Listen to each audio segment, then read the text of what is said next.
Start that. And welcome everybody. And as you're coming and settling in, um, welcome to a virtual event with Rachel Joyce and Rachel McMillan. Thanks everybody for joining us. A couple little things before we get started. Um, Today's event, I'm Julie Slavinsky. I'm the director of events at Warwick's, and Warwick's is located in La Jolla, just up the road from San Diego in California. Today's event's in partnership with Books and Books, which is located in Florida. They have several locations across the Florida area. Miami, I think, is their flagship store. And we're also joined by Rakestraw Books in Danville, and Michael Barnard, who is the owner of Rakestraw, is here with us today. And Michael, you want to say a couple things about Rakestraw? Sure. Rakestraw Books, the bookstore in Danville, is located outside San Francisco. We're now 53 or 52 years old. I just celebrated my 30th anniversary with the store. And Oh. this is, I think, our first full virtual event in about 2 years. So Ah, we are delighted to be back on camera with love it. two such distinguished panelists and working with Julie and our friends at Books and Books. Yeah. It's always fun. And Rachel, you and I, we've really never stopped doing the virtual events because we get to bring wonderful authors like you, Rachel Joyce, from across the world with us. So as far as some little housekeeping things, we have you covered from coast to coast and up and down the coast of California with three premier independent bookstores here in the United States. I'll be dropping the links in the chat on how to order books from each of us. So pick your poison there. Oh, I shouldn't have said that, right? But we also would love you to come by our store. So if you're located anywhere near any of us, we'd love you to come in and experience a shopping experience with us. Nothing better than popping into a independent bookstore. We don't ship internationally. I don't know if Rakestar does or Books and Books do, but if you're located anywhere, there's a local independent bookstore by you, please stop by it and support them. Um, I have the chat open, so if you want to tell us where you're calling in from, told you where we're all calling in from. Rachel McMillan typically joins us from Toronto, but I think Yeah. today she might be somewhere else. I'm in Port Hope, Ontario, Canada. I'm actually, it kind of ties in because there's so much family. I'm actually at a big, huge family weekend with aunts, cousins, uncles. So I've set up from like my brother's I basement. But it's so fun because I was so honored to be asked to do this because I am a huge Rachel Joyce fan. So Yes, hello from Canada. love it. Yeah, support independent bookstores here. Canadians love Rachel Joyce's books. I'm Oh, speaking for the entire country. as we all do. Yeah, you speak for the country, we'll speak for the US, as we all do. I mean, Harold Fry still place in my heart for Harold. I mean, it's just. And Rachel Joyce, you're joining us from. I'm joining you from Gloucestershire in the UK. So Oh, nobody, I mean, beautiful. it's actually a tiny place called Stroud that nobody knows.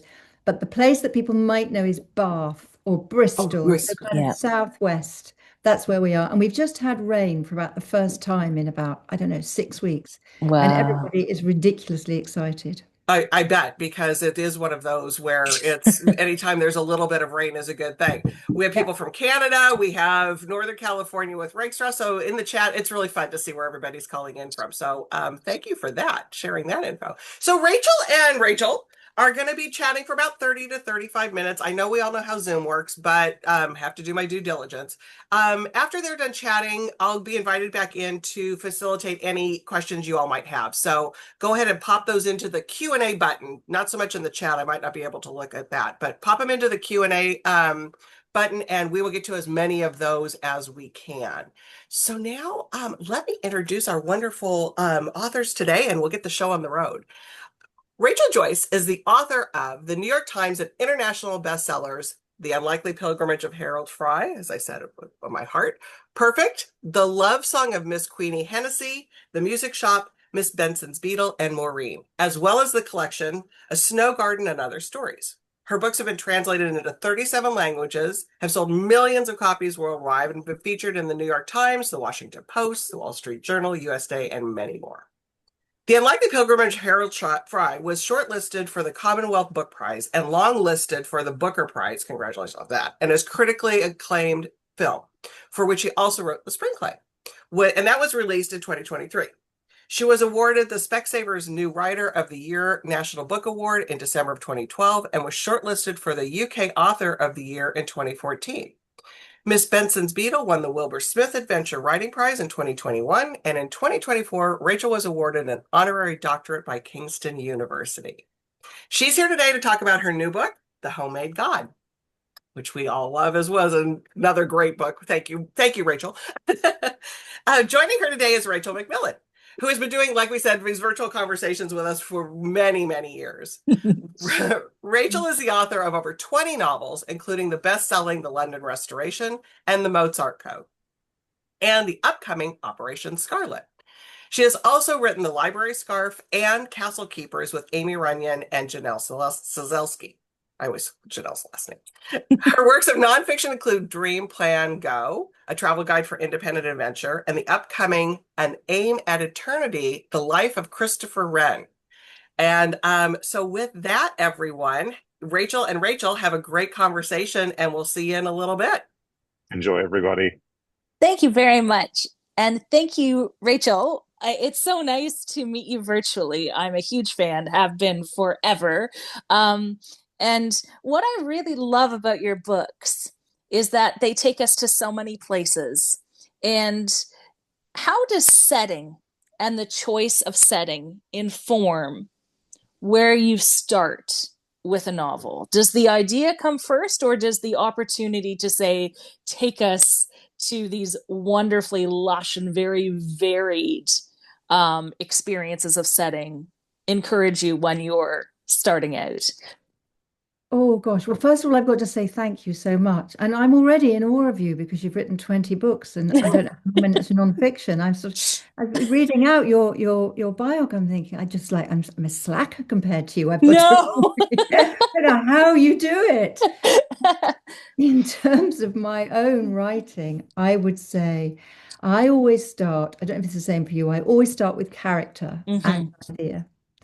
And it's normally some kind of storyline. It's often related to something that has sort of vaguely happened to me in some, like in some way, or something I've heard. But it starts with something concrete that is kind of tangible for me. And in terms of travel, I always say to my husband, right, this book, they're all staying at home. They're just not traveling. And by the end of chapter 1, they are always packing a suitcase. It's just like there's nothing I can do to keep them at home. And I now think it's because I'm very interested in seeing what happens to people when you take them away from what they know, so that you don't have all your patterns, and all of the sort of props that we normally rely on to do things the same way. And when you take people away from that, they immediately have to think in a different way, or they kind of open themselves up to sort of possibilities that they maybe didn't think they would beforehand. So I guess, even though I don't always intend to kind of go to exotic or different settings, it sort of is in my DNA for how a story works for me. And this time going to Italy, I didn't really intend to go to Italy with The Homemade God. Initially, I thought it was going to be in England. And then I just kind of thought this is a story that requires a sort of formal, sophisticated, beautiful backdrop. So that was when I began to realize, oh, I see, I think it's set in Italy. And it does mean that everyone is kind of in some way a fish out of water, because so much of the motif of the homemade god is trying to learn something about someone who, the patriarchal figure of the family, is second guessing everyone and every relationship. And you always explore a range of relationships and settings in your novels. The friendship between Harold and Queenie in, the nomadic spaces of Unlikely Pilgrimage of Harold Fry, the pursuit of adventurous friendship in Miss Benson's Beetle. And actually, my personal favorite, I should say, is the romantic notes of the music shop. And now we have a slightly different setting for you in Italy, but also a slightly different relational dynamic, in that it is about siblings and family and what we know about other generations. Did this feel like a departure to you, or do all of your books feel like singular new adventures? Yeah, that's such a good question. They do always feel like a different adventure. And I normally, when I begin them, like with Miss Benson's Beetle, I thought, well, what I want to do here is write an adventure story for women. Yes. So I've got to read. So I read everything in that particular genre, which I hadn't really done before. But I really wanted to understand that kind of classic boys' own adventure story so that I could hijack it really for women. So I knew, in that instance, it was going to be a whole new departure. And this one is also, I think, a new departure because, as you said, it is very much about sibling dynamics. And I think in the past, I have often written characters who kind of find it quite hard to express what they think and feel, and Hmm. kind of sometimes kind of stay away from what they think and feel. Whereas this family, they are kind of like it feels like it's the book and the story had to go right into the fire and the mess and the complexity of family and the things that the kind of all the that are in the cracks. And these characters, this family, it felt as if they were kind of almost fighting for survival, really. So the whole kind of style of the book felt as if it needed to be different in some way. And I'd also felt that when I finished the Harold Fry trilogy, I really had come to an end of a certain way of writing that felt related to me, 12, 13, 14 years ago. And I kind of think that if I asked any of you, like, have you changed in the last 14 years? Everyone would say yes, because not just personally, but the world has The changed. world is so different. So that I Yeah. think as a writer, we are porous. We have to take in and reflect back what we see and feel. And because the world feels so different to me, it did feel right that this book had a newish, a kind of different type of voice. It doesn't mean that I'm not me anymore, but that it had a different drive. And because I do see similar themes and motifs in your work, the same strings that sew up that tapestry. But I did notice a decided shift. And I actually, you have, as you said, when you were writing Miss Benson, that boys' own adventure story usurped by women who are going on you do tweak. Music Shop had this languorous kind of nostalgic to sometimes speaking through music when you can't express. This is a different feel. And what I thought was perhaps unintentionally ironic, it features a sizzling heat wave, which is something that, it's been 40 plus degrees in Toronto. Oh, with humidity, I know you've had the same over in the UK. We just got rain too, and it felt like the greatest thing to ever happen. And what I thought was so interesting is that right now, this is dropping at a time when we're all complaining about the rising heat. But did your choice of that atmosphere help escalate the relational tensions? It's almost like that barometer can really affect the emotional core of the story because we all get irritated when it's hot and we all are stuck in.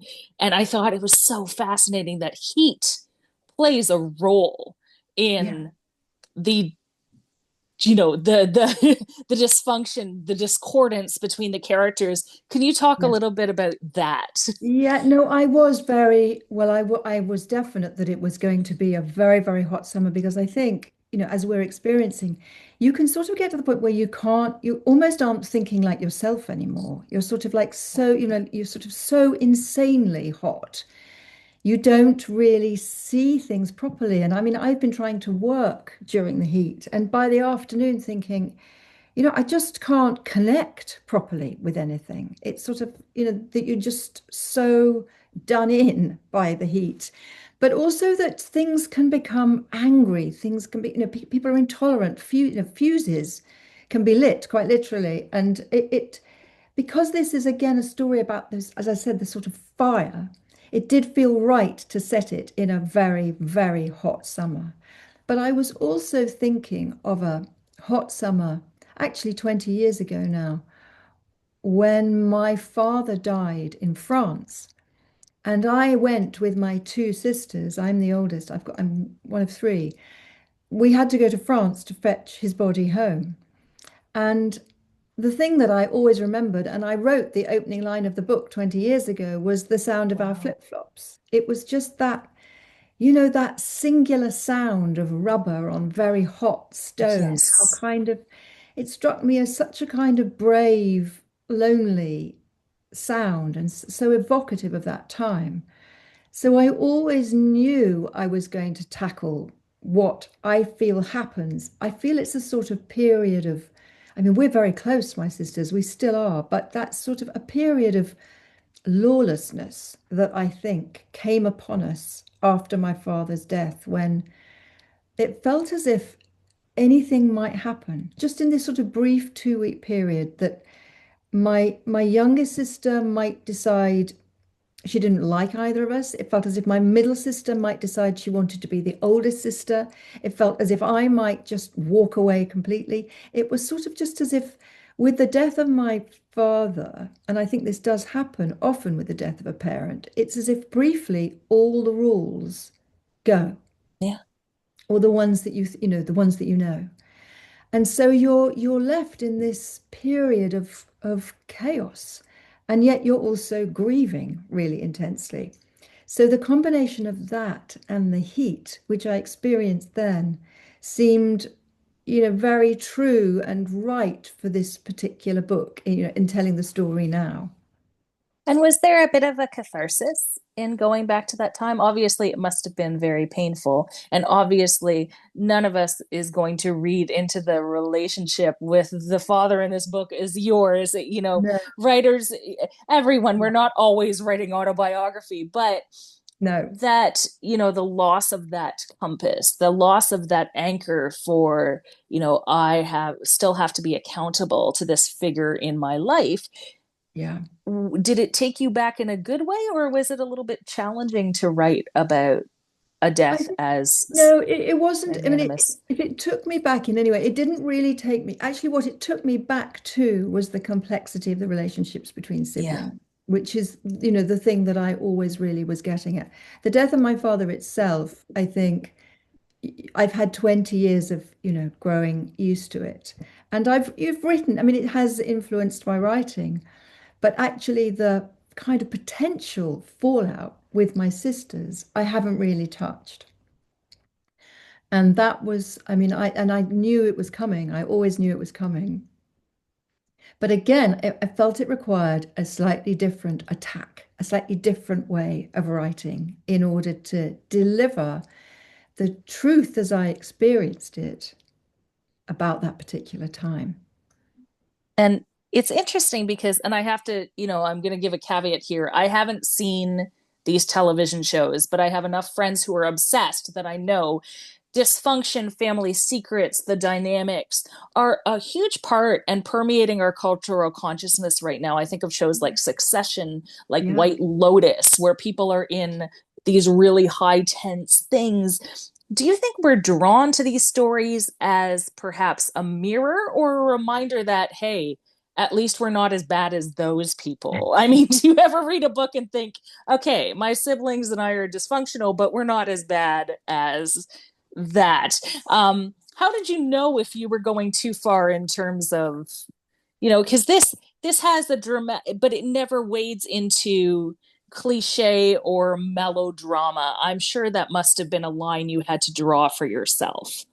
Yeah, I mean, you try, don't you? You try really hard not to go into sort of cliche or whimsy or, you know, any of those things that I don't really like. But um, I was aware of what was, yeah, sorry, I've now completely lost the question. I No, just, that's okay. It was right, just, I just happens to wondered me if, all the you time. know, This is why I have to write, because actually I lose the question halfway through. Remind me of where we were. oh, I was just on about whimsy and then I got lost. if we sometimes read these kind of books because we want to remind ourselves that no matter how dysfunctional our families are, we're not as bad as these people. Yeah, I do. I mean, I wasn't, you see, the thing is when you write, and I'm sure this is the same for you, that I don't really judge the characters. So I never see them as awful. And You sometimes just people, know their yeah, motivations. I Yeah. completely follow the people that have presented themselves to me. And I love them because I think when I mean, I love them with all their complexities, is how I mean. So when people say to me afterwards, oh, that was an awful character you wrote, I'm always quite shocked because I think, well, I don't think they were awful. I mean, I can see they had weaknesses, but I didn't think they were terrible, apart from possibly the father in this book. So I don't know that I think of these characters as people that you would go, thank God we're not like them, but more that you sort of see reflected. It's almost as if this book pushes things to extremes, but Yes. there is, I hope, it comes from a place of truth. And it is, the whole book is a sort of reflection. Everything is a reflection in the book, and everything has a double meaning, which is partly why I set it by a lake where, there is the truth that you see, and then there is the truth reflected in the water. And it always fascinates me how reflection can sometimes appear more beautiful and more clear than the reality behind you, that you can actually, or that you can become so lost in what you think you see that you are no longer able to judge in an objective way. There are numbers of occasions when art in the book reflects back who Yes. people are, and people are shocked or surprised, or they are identified by that reflection and unable to move. And I think it's interesting because this, you've done music, you've done adventure stories in the Mhm. nomadic type space, and this is a different medium of art in the visual space. And choosing art over family and love and one great creation is a motif in the homemade god, Yeah. and the choice becomes embroiled for good or ill in the patriarchal legacy of the father in the book. Do you think this is an easy trap for artists and creatives to fall into without meaning to? I mean, I don't personally have children, but I have so many authors who it's hard to strike that balance because you want to be creative, but you still have a family. I actually identified with moments where so often we go from being individuals and artists to being people as a part of a family or a community, and you never want to lose that part of yourself. Was that a balance that you were thinking of when you were writing this? Yeah, I mean, I was thinking very much about the place of art and my Mm-hmm. attitude to art. And I mean, I am a mother of four children and very, very proud of that. And that's a very important, I mean, it's the important part of my life. It's the spine of my life. But writing is also very important to me. And I've had to make a space in which both can exist. And Yes. sometimes they intrude on one another. And I feel I'm not doing one or the other especially well, but still I try to hold both. But in terms of the book, there is at the heart of the book, the father is an artist who, for me, has become a monster of his own creation, really, but also a monster of the children's creation because they have subscribed to this myth about who he is. And they've almost, their lives are sort of, they're pivoting round his success. They can't really move beyond that. And they too have become pinned in kind of sustaining the narrative of who this man is. And he is an artist who has really a huge chip on his shoulder because he's never Yeah. trained. So he has that insecurity that he's never been to art school. And also, even though he is widely, massively popular as an artist, he's never been shown in any major art galleries.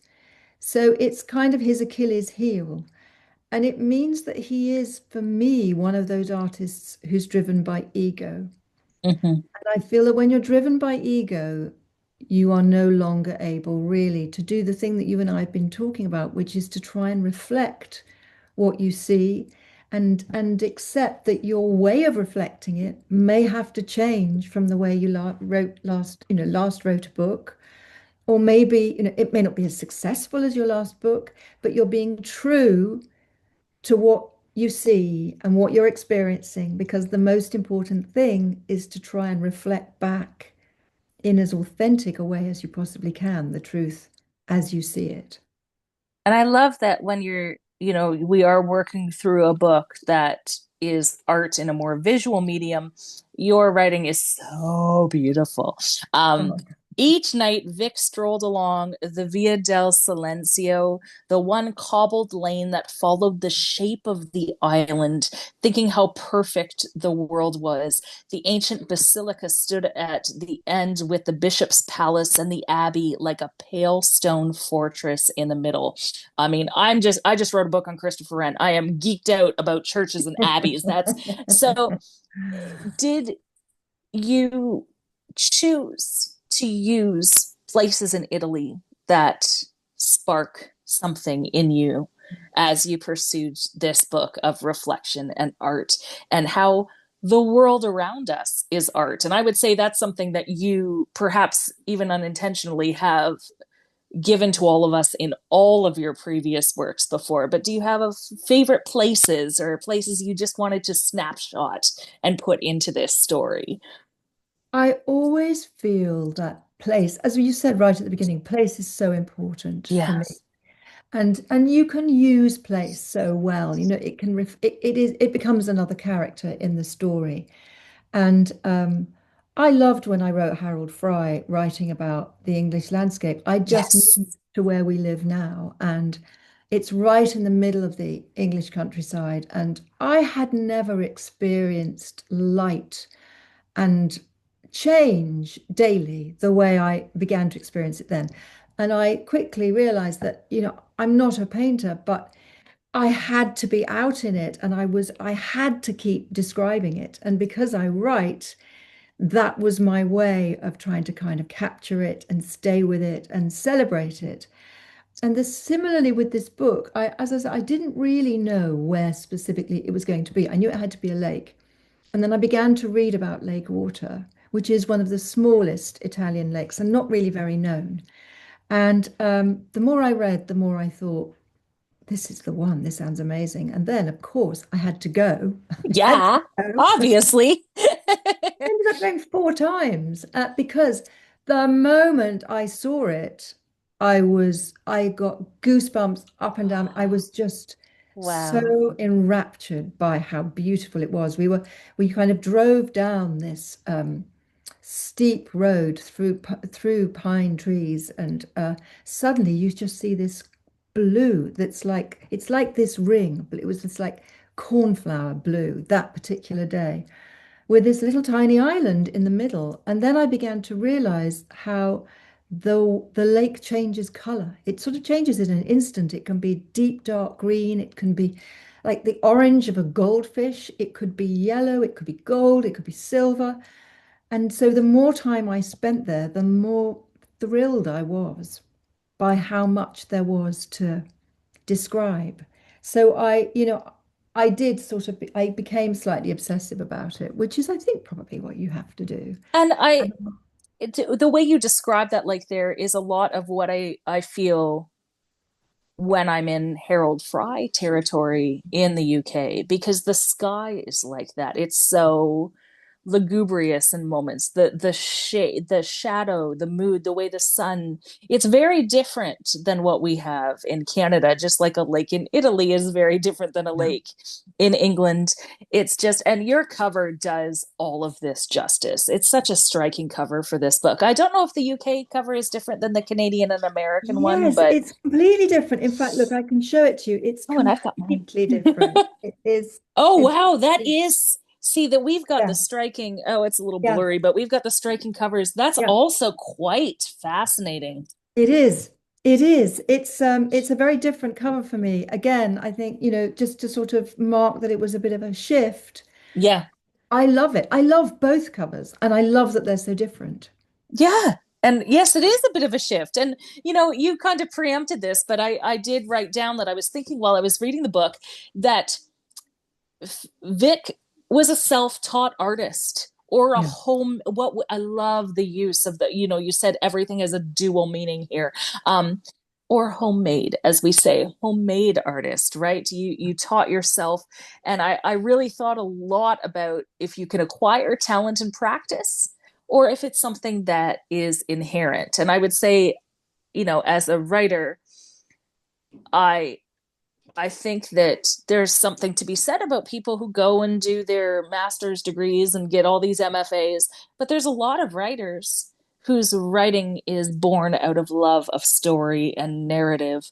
And I don't think that's a question so much as a statement for anyone who is pursuing any kind of art or craft or enjoys playing guitar on the weekend. I think that the question that the book posits will really resonate, because that obviously was a huge part of the character's journey. And that insecurity informs a lot of the people we're meeting who remember him. And oh my gosh, I loved this line too. It's kind of like going antique shopping, except it's in our own house. And, anyways, happiness is not found in material things. Obviously, the latter part of that sentence is something everyone's heard some kind of version of before, but that really, again, antique shopping in your own house, and the idea of things that might have been special to someone of another generation, but you don't quite understand why they're so special now. Yeah. Did you envision everything in the house and what they'd be seeing? How does that tangible, concrete portion tie into what you were creating here in terms of legacy and inheritance? Well, I do.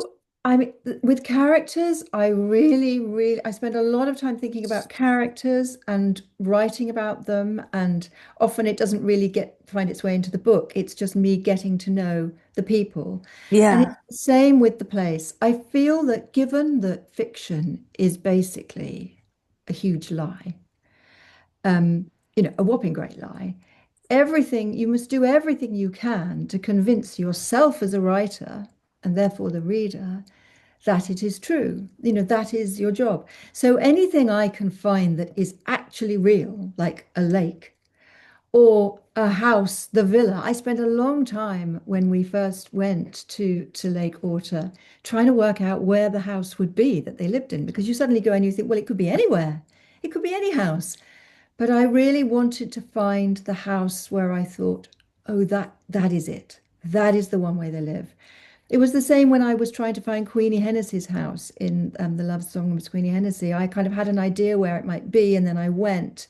And the moment where you find the house that you think it will be is like your imagination meeting reality. I mean, Yeah. I mean, and it's all of your own creation, I mean, you've decided that this will be the place, but those things as a writer feel very important to me because it allows me to feel secure. And I think that, given as I was saying, maybe a bit sort of, lightly, that fiction is all made up. I think as a writer, any time that you can land on something that you know to be truthful it's sort of like, in the middle of the water, you stand for one moment on a stone and your head is above the water and you think, yes, we're on firm ground just for now before we leap off again into something I don't know. So I did find the house, the very I house, love the that. villa. And there's, readers, when you read this, there's the whole thing about marking something with a label or a sticker, and Oh keep yeah. like, this is mine, and that whole appropriation of thing in place. And just my last kind of thought here, is tied to another great moment in the book. They talked about Gloria Steinem, Germaine Greer, Patti Smith. They talked about the patriarchy, the climate, pollution, free will, the need for rebellion. We are living in a juggernaut of a cultural moment universally where open conversation and dialogue does sometimes come with a price. People are losing friendships, deciding they don't want to pursue familial collections. And the room for nuance and the room for conversation from two dissonant viewpoints is a gift given the undercurrent of opposition. And I'm sure Julie remembers on other times where we've talked about how fiction is a private conversation between the reader and the book, and no one has to know what you think or Yeah. what viewpoints you're formulating, or if you change your mind about something you thought was ingrained. And I Yeah. just wanted to finish by asking, is there something, obviously the book has many meanings and will be a prism through what people are experiencing in their own lives, as all fiction is. It's a different Mhm. lens. We never read the same book. No. But is there a lesson prescient to our current time period? Was there a moment you thought, if readers can just have this moment of interaction with the book, then I've done my job? Did you have a moment like that? Yeah, I mean, I always do in my way. And it did feel to me, this book, like a battle with the patriarchy, really. Yeah. And Literally, right? I literally, literally a mean, battle with the patriarchy. yeah, And when you battle with the patriarchy, how do you find your voice? And well, are you in it long term or short term? I think those yes. were questions that came up for me, and kind of not being afraid to go into the mess in order to discover what you as an individual really think and believe. Those Hmm. things, because within the family unit, which obviously has a sort of, bigger reflection, but within a tight family unit, how easy is it to really become yourself, unencumbered by the stories that you've all Yeah. told one another as a family, without destroying the whole family? It's the biggest dilemma, and I think it's one that we all struggle with. Even if you don't have siblings, you sort of, how do you break free of the parental influence? How do you discover who you really are? That seemed to me to be the kind of key question of the book. Oh, it's brilliant. And thank you. I have selfishly asked all my questions. So I'm going to Well, bring Julie back to see if anyone else has questions. This book is fascinating. And isn't it the perfect book club book, Julie? Like, Oh, such a perfect book club book. But yes, all of Rachel's books, all of your books are, both of you. so But good. this is one that will because with the family dynamic, like you were talking about, everybody has a different view also of a certain thing that happens. So there's Yeah, all of that that's like, well, I thought this was what was happening, and then another sibling will think something completely different yeah, yeah. on how they see things. Susan's on here making a comment that it was a pleasure to read a book featuring boomers and their issues. Woohoo! It is. Sometimes we get stuck in seeing some like younger things out there, which is okay. Helps us stay in the moment. But I had a quick question, Rachel Joyce. When you're in the middle of writing, do you read fiction or do you stay away from reading? Yeah, I mean, I'm a big, big reader. I'm sure Rachel obviously is too, and I love reading. It's sort of what brought me to books. I mean, to writing was how much I love reading. But I have to be careful when I'm in the thick of writing, when I'm really kind of really getting to grips with the story. Because as I was saying earlier, I think you are very porous. It's kind of your job to be as a writer. And so it means that you can start taking in, other people's books. You can start becoming influenced by other people's characters, or kind of not even that so much as the voice of a book is such a hard thing to define, but it works in such a subtle way. And I think that's something that I have to be very careful about, kind of falling into. So I will read everything at the beginning, and then as I sort of get more and more, also as I get more and more into it, I can't really think about anything else, you know. Yeah, you I get can too barely, distracted. Right. yeah, I can barely have a proper conversation, let alone remember where I was in my reading. How long does it take you to write? I mean, do you have a time period that you write into, or do you just write until it's done? Yeah, I just write until it's done. But I have a long, long period. I don't know if Rachel is the same. I have a long period of mulling, Mm. where I'm thinking and I'm Mhm. taking notes, and I'm not really committed yet to the actual serious business of writing. I'm just trying to work out what it is and who the people are and what the debate is, really. I find my best writing happens when I'm a walker. I walk for hours and hours and hours. And I find, people think that writing is what happens at your laptop. It's actually not. Yeah. For me, it's happening when I'm elsewhere and Yes. putting it together. But I'm also someone whose books come together during revisions. I Mm. would say I'm a terrible writer, but a really good revisionist. Yeah. Ah, interesting. So Mhm. when you're walking, do you have a notepad with you, or do you suddenly think, "Oh, I've just solved it. Now how am I going to I remember this I if just I'm in the work it middle of it?" out, and Yeah. then I get home and I just type to dictation. But I also, Julie and I talk about this a lot because we've done 80,000 of these. I travel a lot to do, and because I set books everywhere. And Mhm. instead of taking out my camera, I take out a notebook and I will do my descriptive writing on site. Yeah, yeah. And I will pretend, if everyone else is snapping photos, um, I will use my notebook as my camera. Yeah, And yeah. what would people see here, and then sew that in Yeah. later. And Yeah. people, authors like you, inspire me because your sense of place is so overwhelmingly beautiful to me that I felt I was in that music shop. I felt I was Oh, on that pilgrimage. I felt Hmm. I was making those discoveries. When I say I'm a big fan, like, I'm a huge fan. I'm oh, still geeked out. Rachel. I'm even here. So thank you. No, Well, you're really, really generous, but I appreciate it. Thank well, and you. Margaret's on here saying pretty much the same thing. She said this is one of the best interviews she's heard, and she's so looking forward to reading the book to have even more prepared to read it now after listening to this. And I think that that's what's fun about doing these, is that you get kind of these insights. You don't give anything away, but you give some insights that as you're reading it, it's like, oh, when she talked about how she found the lake, and it's really fun to like have those little tidbits beforehand.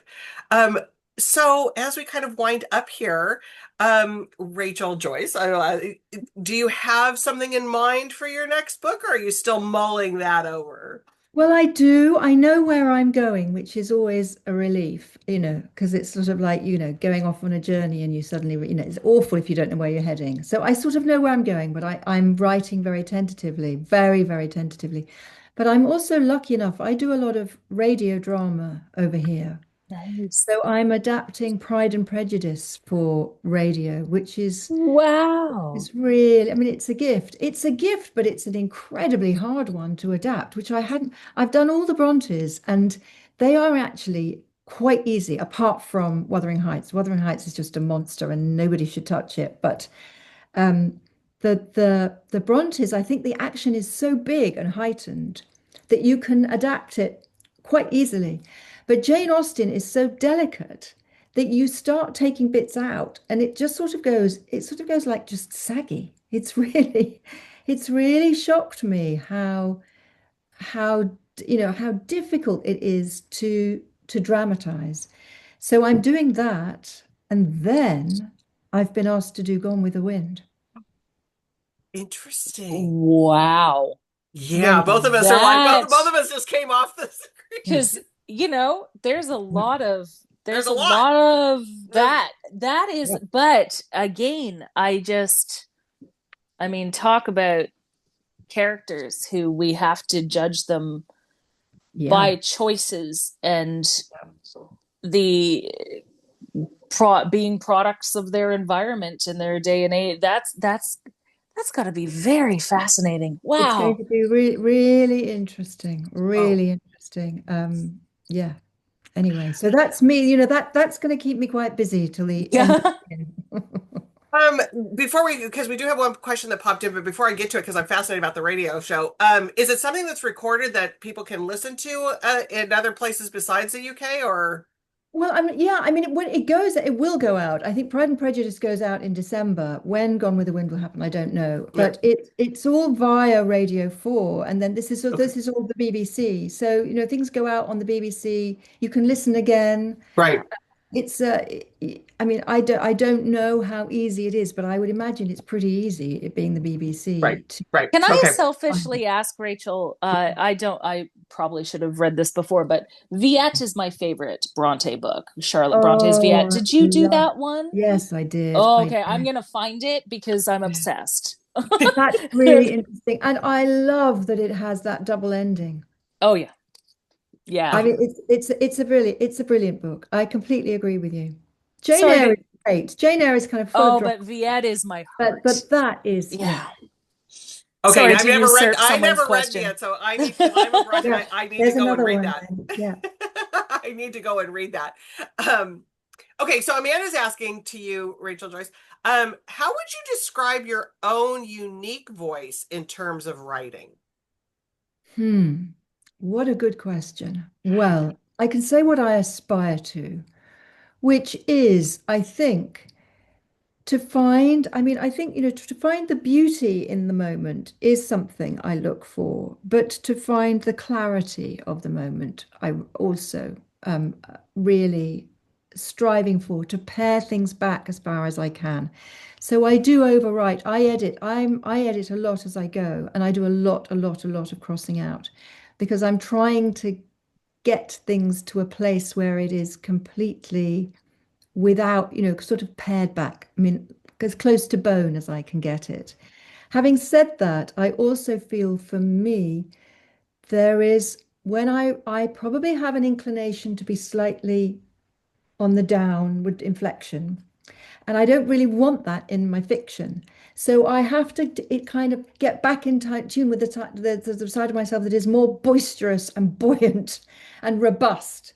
Because I think there's a lot to be said for a robust attitude to what you're seeing and feeling and thinking, especially if you're going to go into places that are potentially quite tricky and dark. I don't really want to be beating the reader over the head. Mm-hmm. Right. Oh, lovely. All right, we're going to wind it down here. Rachel McMillan, just very quickly, let us know. We know we have some books to look forward to. Yeah. Christopher Wren. Where should people Yep. go to follow you if they want to see what's more coming from you? I tend to keep. I am one of the rare people who keeps a Twitter account, but you know this, Julie. I keep Yep. it for the writing community, and to try and kind of be transparent about what writing is like. Instagram is usually where I share what I'm reading and what I'm loving, and sometimes the occasional bunny picture to just Yes. brighten everybody's day. But my handle everywhere is RACHKMC, Rach K. Mick. And yes, I have a novel out, 2026, Operation Scarlet. Don't quite know the date yet. And then the Christopher Wren biography, which is done. That was a huge undertaking. That will be out next year as well. And then I've my book after. I can't say a lot, but I'm going back to Vienna, which everyone knows I love writing Vienna. So I've got a Vienna set book coming up in the future. And we have many more virtual events with Rachel coming up. So keep so many amazing books. Yes, it's so fun. Follow Warwick's website or sign up on our newsletter to get information about that. And just real quick, I cracked up at Michael with his anniversary. I didn't want to point at my sign that said 1896 on here that we've been in business. And Rachel, I think you dabble a little bit in Instagram when you're up to it. I do. I try to. I mean, it takes me forever to write a post, to do the content. You wouldn't. My children look at me in. Can't believe that anyone can spend so long trying to write something. But I do try to keep up with posts of where I live because it's so beautiful. So I do a lot of sunsets and sheep. I have sheep. I do a little bit about my writing cabin, books. I do things about books and also just, events. And at the moment, it's mainly stories about the book and also a musical of Harold Fry, which has just opened and is going to be hitting the West End next year in the UK. You just are dropping these little bombs on us. Just like, I will be going to the West End to see a Harold Fry musical. I will make that pilgrimage. I will. Yeah, we're on a pilgrimage. That's amazing. That's so amazing. Okay, well, I just want to re-thank our bookstore partners here, which was Books and Books in Florida and Rakestraw and Warwick's. Please support any local bookstores that you have if you are so inclined. And for those of you that joined late, this is recorded. It will be on our YouTube page. Rachel McMillan, Rachel Joyce, thank you so much for spending time with us this nice. Thank you. Evening. Thank you. I've really enjoyed it. And Rachel, what an excellent, excellent interviewer you are. I'm, really very lucky. Thank you. Fantastic. Thanks, everybody. Have a great weekend. Bye-bye.